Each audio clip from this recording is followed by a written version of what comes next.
gens-là d'aller voir, et quand ils vont se renseigner par eux-mêmes, on fournit quand même beaucoup de matériel avec Égalité et Réconciliation. On ne fait que gagner des gens. Je vous le dis d'ailleurs, j'en suis très content. Les statistiques du site sont en train d'exploser vers le haut. On en est à plus de... Excusez-moi. C'est mon éditeur, je le rappellerai plus tard. On en est à plus d'1,5 million de pages uniques vues par jour, vous voyez. On est à 150 000, comment dirais-je, personnes, je ne sais pas comment on dit, uniques par jour. C'est-à-dire qu'on est très au-dessus aujourd'hui en termes de fréquentation quotidienne que Le Monde et Libération, qui ne vendent eux plus rien.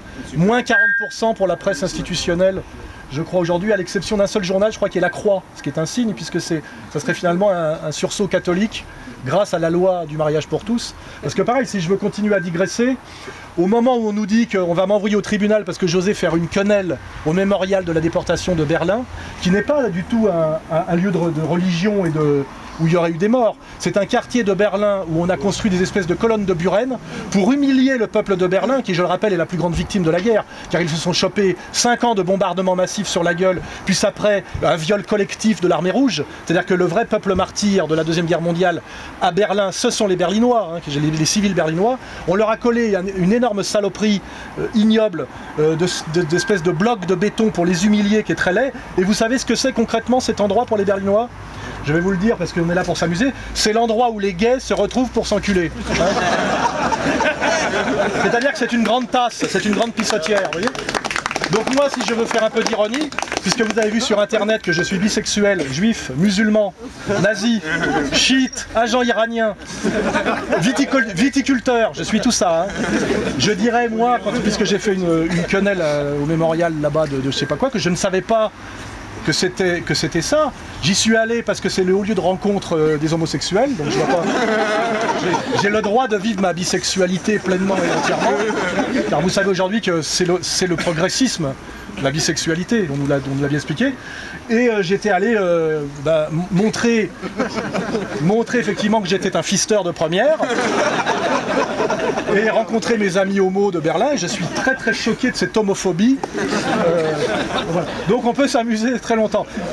Mais sachez quand même qu'aujourd'hui, l'association des étudiants juifs de France, d'ailleurs c'est pas un hasard, j'envoie moi au tribunal le président. Ils n'ont pas l'habitude, j'ai porté plainte contre lui, il a été convoqué par un juge d'instruction, une constitution de partie civile, il y a un procès puisqu'il a dit que c'est moi qui armais les terroristes islamiques en France. Donc je l'envoie au tribunal pour ça, parce que je pars du principe que c'est pas parce qu'on est juif qu'on a le droit de dire n'importe quoi. Vous voyez, parce qu'aujourd'hui ça serait un peu le droit d'insulter. Vous voyez que sur les sites sionistes, parce que tous les plus acharnés aujourd'hui contre Dieudonné ne sont même pas des juifs qui se diraient juifs français.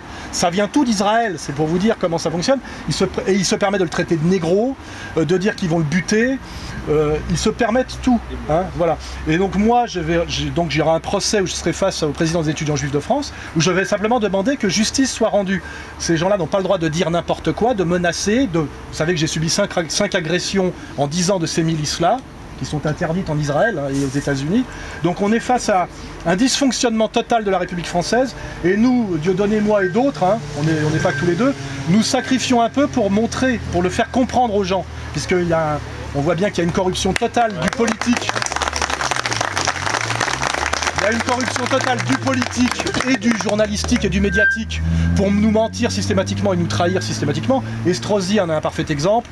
Et quand on regarde l'article dans Nice Matin, je remercie le journaliste d'ailleurs parce qu'il nous fait de la pub, mais on voit bien que ça lui est dicté directement en gros par le CRIF, quoi, et qu'il recopie en faisant même des fautes de français, parce que ça aussi c'est une des raisons moi de mon agacement, c'est que cette soumission totale au sionisme et au CRIF en France a fait baisser vertigineusement le niveau des politiques et des journalistes. Pourquoi? Parce que tous les journalistes et les politiques un peu intègres, un peu honnêtes ont été mis sur la touche depuis 25 ans. Il ne reste que les abrutis et les soumis.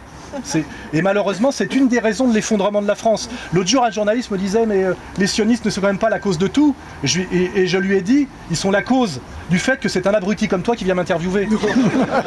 Parce qu'il y a 25 ans, j'aurais été interviewé par un vrai journaliste. Et maintenant, il m'envoie un crétin de 30 ans qui a un QI de 80, parce que dès qu'un journaliste est un peu intelligent, il a tendance à adhérer à ce que je dis. À se dire c'est fondé sur la culture historique, c'est fondé sur la morale, c'est fondé sur la loi. C'est difficile, c'est pour ça qu'aujourd'hui ils veulent empêcher Dieudonné de parler, et moi aussi. Ils sont en train de nous attaquer par des plaintes quotidiennes, des convocations chez les juges d'instruction, la police, pour tout et n'importe quoi, parce qu'ils veulent simplement qu'on ne puisse plus s'adresser à vous. S'ils étaient sûrs d'eux-mêmes, ils accepteraient un dialogue. Or, on voit très bien dans les émissions qu'on parle systématiquement de Dieudonné, de moi, on ne nous donne jamais la parole. Hein.